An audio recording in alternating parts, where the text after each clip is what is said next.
Good morning, everybody. Jamie Shea here, Senior Fellow at Friends of Europe, and welcome to this week's edition of Keeping an Eye on the Geopolitical Ball, the last before we all take a summer break. And I have the pleasure, I hope, of seeing you all back at the beginning of September.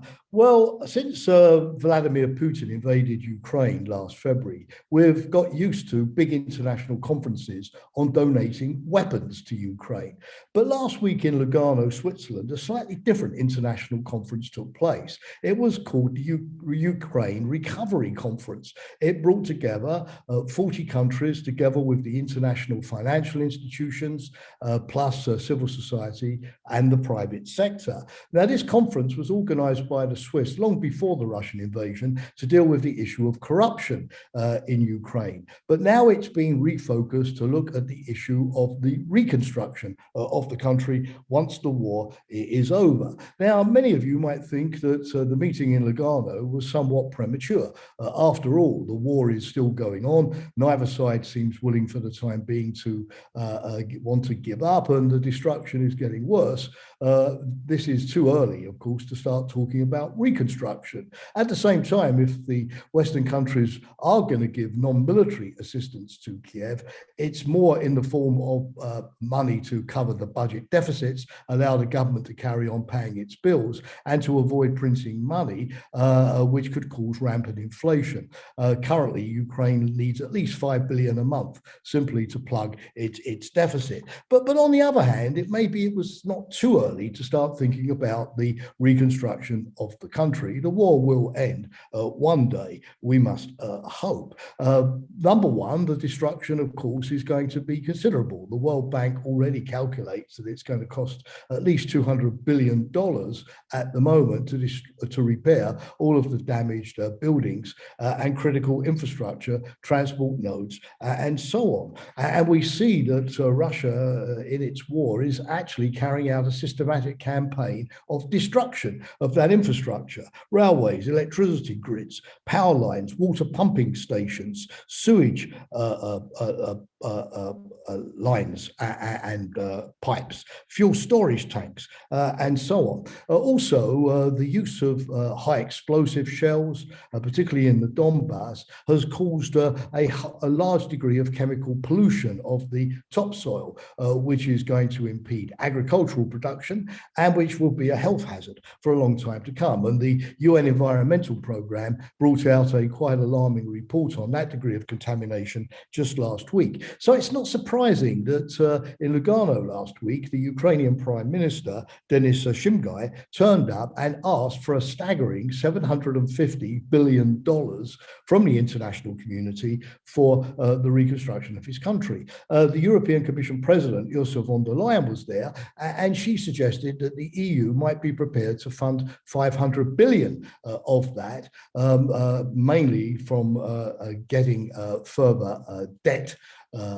authority from the member states, as the EU did recently for the COVID recovery program. That would be about 2/3 of the total. Von der Leyen also said that the European Commission will set up a platform to start collecting donations for the recovery of Ukraine. She hopes that they will have about 100 billion euros initially, and they will top up to the level of 750 as the reconstruction goes ahead. The European Investment Bank will be in charge of looking at risk management for assessing the feasibility of projects, ways to combat corruption, to ensure transparency, fair contracting in terms of international calls for bids, and to manage a so-called Ukrainian Gateway Trust that will deal with much of the administration.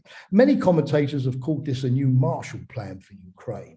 And if you look at the early Marshall Plan, the original back in 1947, what you see then was that the United States essentially did this to liberalize trade among the members of the Western European community, to encourage Europeans to buy American goods and services on credit, and to oblige the Europeans to accept Marshall aid, to reduce protectionism, open their borders, integrate their economies. That probably is not the model which really applies to Ukraine Ukraine now, because Ukraine is on a track, of course, to join the European Union, and it largely is integrated into EU trade. So we are now talking much more strictly about reconstruction. But this begs the question of who's going to pay for all of this. Well, if you listen to the Ukrainian Prime Minister last week, the answer was clear: Russia. After all, Russia is the aggressor, which is responsible for all of the damage, and fairness suggests that he who is guilty should pay the reparations bill.